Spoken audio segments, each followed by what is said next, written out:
Okay, so last time you watched a video that I provide in our Google Classroom, which is the media languages. Okay, now I will try to clarify the information that is being provided in that video. So language is the source of misunderstandings. I remember a famous quote that is written by Marshall McLuhan. It said that the medium is the message.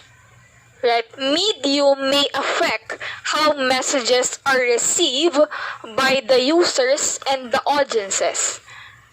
Because different people, we have different perspectives, and now we have different interpretations of the message that we are being received.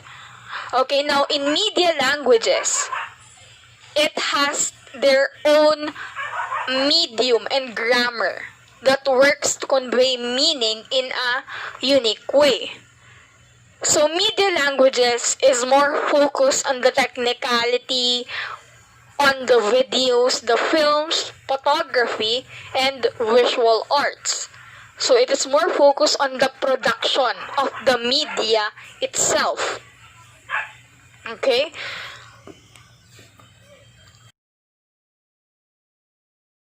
Okay, so it says here on the definition, media language is the way in which the meaning of the media text is conveyed to the audience to convey meaning through signs and symbols, suggested by the way a scene is set up and filmed.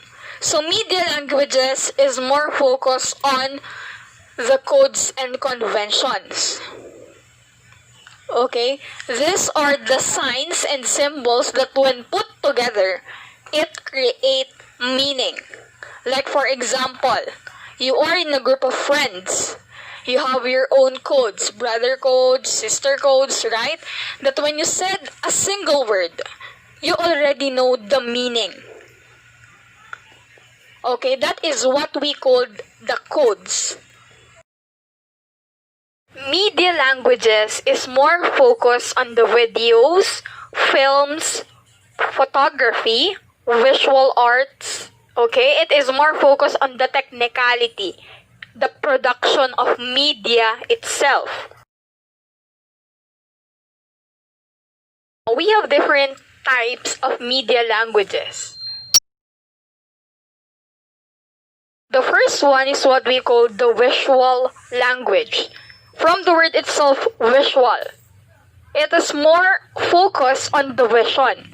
So what is seen on the screen, specifically chosen to generate meaning. Okay, so in visual language, what is seen on televisions and films, those are the series of effects.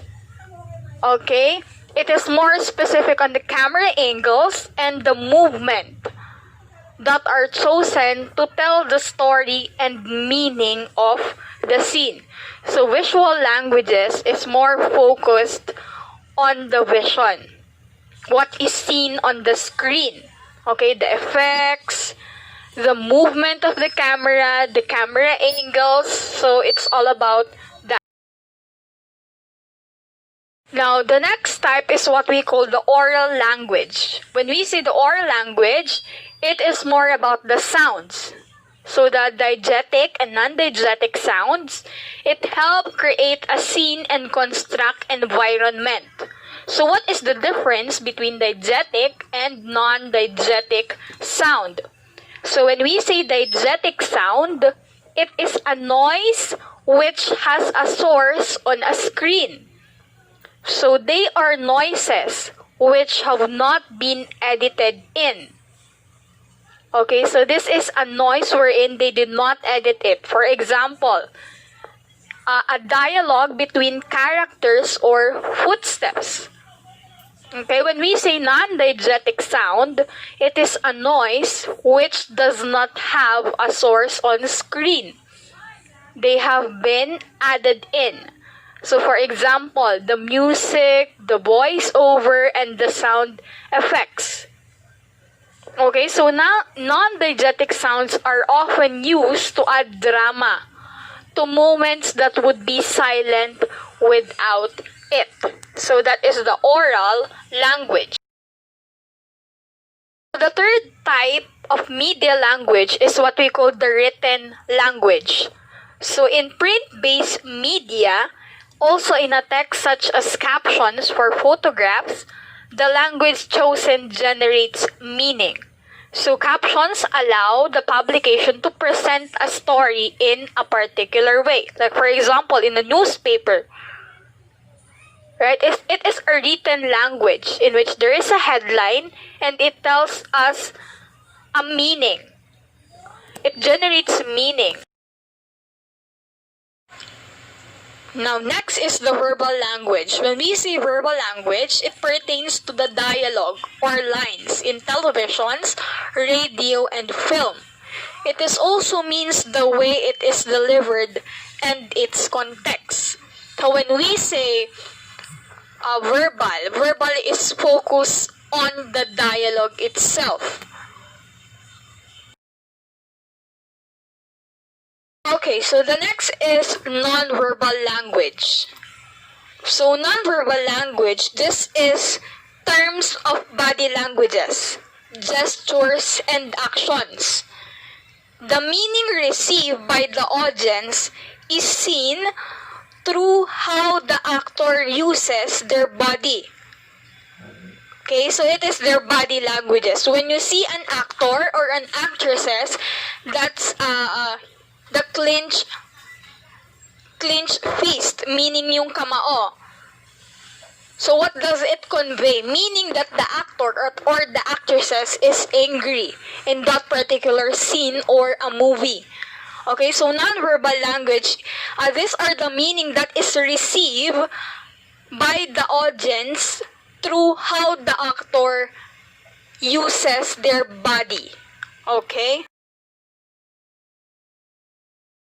So let us strengthen the definition of the codes. So when we say codes, these are systems of signs which create meaning to communicate ideas and impressions for audiences, producers, and other stockholders.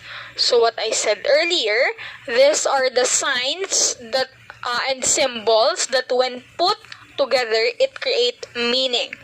Now we have different types of code.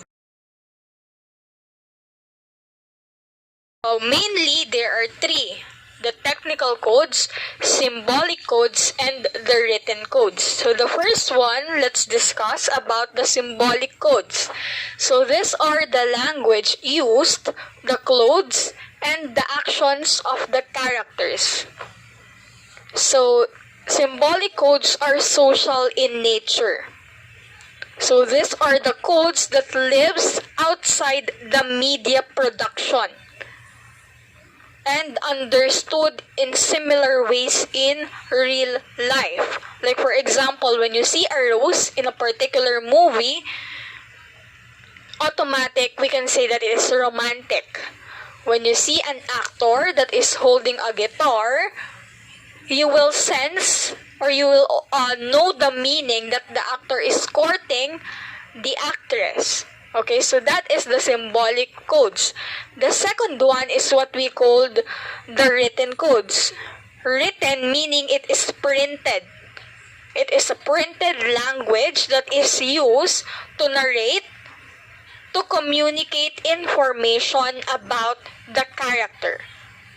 So it is a spoken language. It could be a dialogue or a lyrics. Okay, and lastly, we have the technical codes. From the word itself, technology. So those are the ways in which equipment is used to tell story. So there is an equipment already.